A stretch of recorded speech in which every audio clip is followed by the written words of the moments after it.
personnel ng Office of the Vice President. Lalong-lalo na po bukas dahil meron na naman pong hearing doon sa House of Representatives na ang Committee on Good Governance. Nagpapasalamat din po ang pamilya ni Yusek Laika Lopez, lalong-lalo na ang kanyang ina na si Nina Tanglao, sa inyong tulong sa kanyang anak, sa inyong pagbabantay sa kanya. Alam po natin, malaki po yung trauma na pinagdadaanan niya ngayon.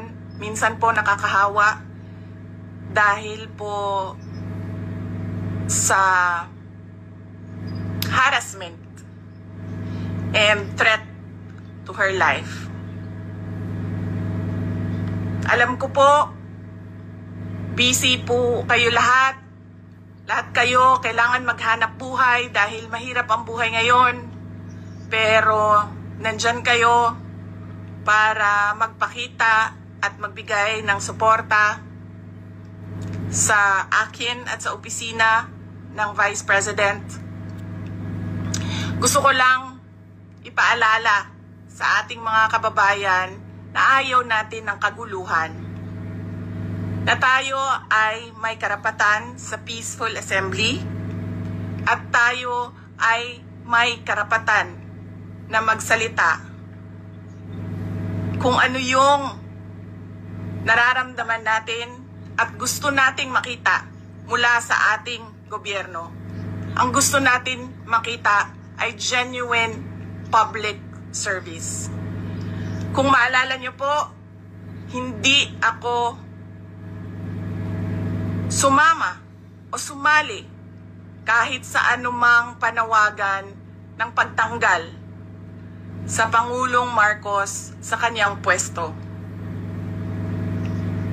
Bumisita ako sa rally ng Kingdom of Jesus Christ sa Bonifacio noon dahil nakikiramay o nagkipagsimpatya ako sa kanilang nararamdaman at hirap na pinagdadaanan. Ang lagi kong panawagan sa taong bayan ay hingin, idemanda sa gobyerno na ibigay nila ang serbisyo na karapat-dapat para sa mga Pilipino. Simulan na natin sa mga campaign promises. Dapat po, pag ang politiko ay nag-promise na magbibigay ng 20 pesos per kilo na bigas, dapat ay tinutupad yon dahil binoto ka ng mga tao base sa mga sinabi mo, base sa mga kampanya mo.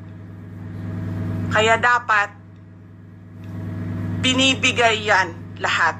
Kung ano man ang sinabi ng isang tao, ng isang politiko, ng isang kandidato sa entablado, dapat nakikita yan ng taong bayan. At higit pa, dapat ang nakikita natin. Hindi tayo dapat naghihirap, hindi tayo dapat pinapahirapan, kundi dapat nagpapakitang gilas ang ating gobyerno na sila ang pinakamagaling pagdating sa hustisya at karapatan ng mga mamamayan at kabutihan, kaunlaran at peace, kalinaw, kapayapaan sa bayan. Ulitin ko, dapat hinihingi natin sa ating pamahalaan ang karapat-dapat para sa isang maunlad at mapayapang lipunan. Mga kababayan, nararamdaman ko kung ano yung matagal nyo nang nararamdaman. Sinubukan ko na magtrabaho magtrabaho ng maayos sa Department of Education dahil yun naman ang aking pangako sa inyo. Ginamit ko ang pangalan ko, Sara Duterte, Inday Sara Duterte. Sabi ko sa inyo, trabaho, edukasyon, mapayapang pamumuhay. Pero anong nangyari? Binastos ang budget, ang Department of Education. Hindi ko na kailangan magbigay ng ebidensya. Nakikita nyo sa General Appropriations Act, simula sa NEP, papunta sa GAB, papunta sa PICAM, papunta sa batas. Nakikita natin yon. Dapat hinihingi natin na matino ang mga namumuno sa atin. Sinabi nila, ako daw ay krung-krung. Ako daw ay baliw. Ako daw ay wala sa tamang pag-iisip. Ano bang sabi ko sa inyong lahat? Psychological test, kahit ano yan, neuropsychiatric test, kahit anong pang test yan. Gagawin ko yan. Dagdagan ko pa ng drug test. Pero dapat magpa-drug test ang lahat ng mga nagtatrabaho sa Office of the President, sa Office of the Vice President, sa lahat ng opisina ng Senado, sa lahat ng opisina ng House of Representatives, sa lahat ng departamento ng ating bayan, ng ating pamahalaan. Diba? Ano pang test ang gusto niyong idagdag ko? Wala na kayong mapuna sa akin. Pinagtatakpan ninyo ang mga kakulangan ng pamahalaan. Ako ang ginagawa ninyong punching bag para hindi napapansin, nakikita, naririnig ng mga tao ang kalokohan, ang korupsyon, at ang katiwalian na ginagawa sa gobyerno. Magpa-drug test tayong lahat sa harap ng taong bayan.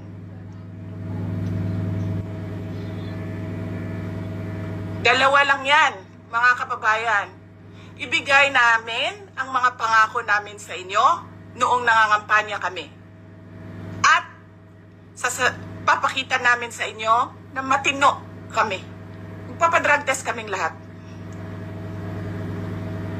Simulan namin sa Office of the Vice President.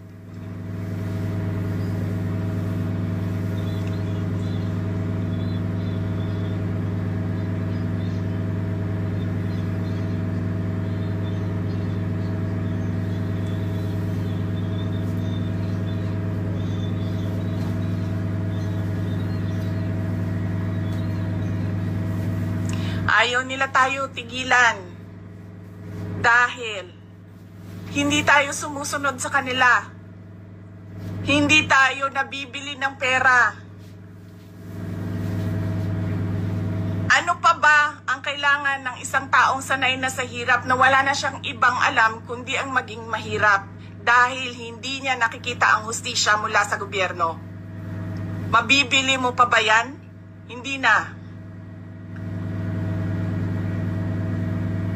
Dahil ang tao sanay sa hirap. At mali yun. Mali yun. Na ang taong bayan ay naghihirap.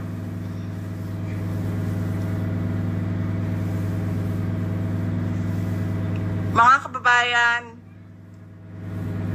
ulitin ko ang aking pagpapasalamat sa inyong suporta, sa inyong pagprotekta, at lalong-lalo na sa inyong pagmamahal. Nararamdaman ko yun.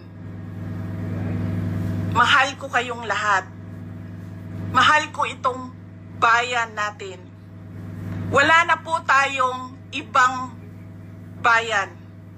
Hindi po tayo mga politiko at mga mayayaman na meron pong bahay kung saan-saan. Sa Australia, sa Singapore, sa Amerika, sa Spain, sa Europe, kung saan-saan ang mga bahay nila.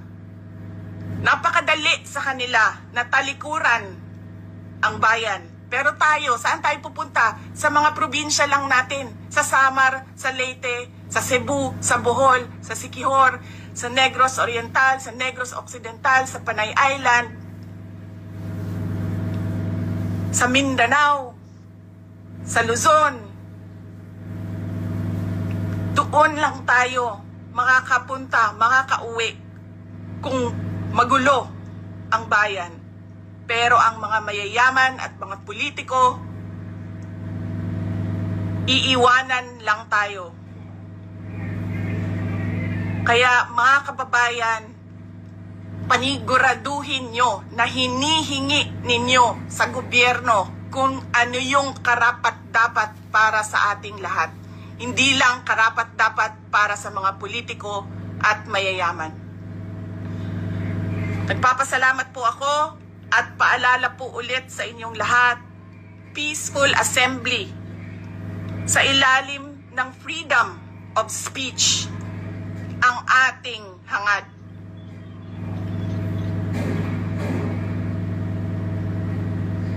Maraming salamat po. Magandang gabi sa inyong lahat.